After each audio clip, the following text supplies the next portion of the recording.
அடுத்த சீன்ல ஜோவானி மெல்லி ஒரு லேடியோட பார்ல உட்கார்ந்துட்டு இருக்க மாதிரி நமக்கு காட்டுறாங்க. அப்ப அவன் என்ன சொல்றான் அப்படின்னா, எனக்கு பின்னாடி என்சோன்னு ஒருத்தன் இருக்கான் பாரு, அவன் இதுக்கு முன்னாடி ஆம்புலன்ஸ் டிரைவரா இருந்தான், அவனை தான் ஃபர்ஸ்ட் போலீஸ் மான்ஸ்டர்னு ஐடென்டிஃபை பண்ணாங்க, அவனுக்கு கிரைம் எங்க நடக்க போகுது அப்படின்ற டீடைல்ஸ் நியூஸ் பேப்பர்ல வர்றதுக்கு முன்னாடி அவனுக்கு தெரிய வந்துரும் அப்படின்ற மாதிரி ஜோவினாய் மெல்லி சொல்றான். அப்போ அந்த லேடி இதெல்லாம் உண்மைதானா, அவனுக்கு எப்படி இதெல்லாம் முன்னாடியே தெரிய வருது அப்படின்ற மாதிரி கேக்குறா. அப்போ ஜோவினால் மெல்லி என்ன சொல்றான் அப்படின்னா, அது ஒரு ஆர்கனைஸ்டு நெட்வொர்க், அதுல என்சோவும் ஒரு ஆளு, அவன் பக்கத்துல இருக்கிறவனும் அவனோட கூட்டாளி தான், இவங்க எல்லாருமே காட்டுல கப்பிள்ஸ் ஜாலியா இருக்கிறத பார்த்து ரசிக்கிறவங்க.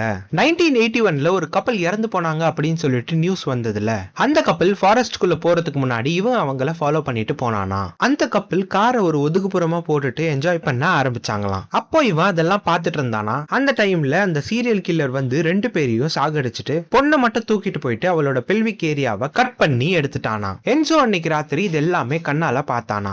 நம்மளோட சேனலை யாராச்சும் சப்ஸ்கிரைப் பண்ணாம இருக்கீங்க அப்படின்னா கீழே இருக்கிற பெல் பட்டனை பிரஸ் பண்ணிக்கோங்க.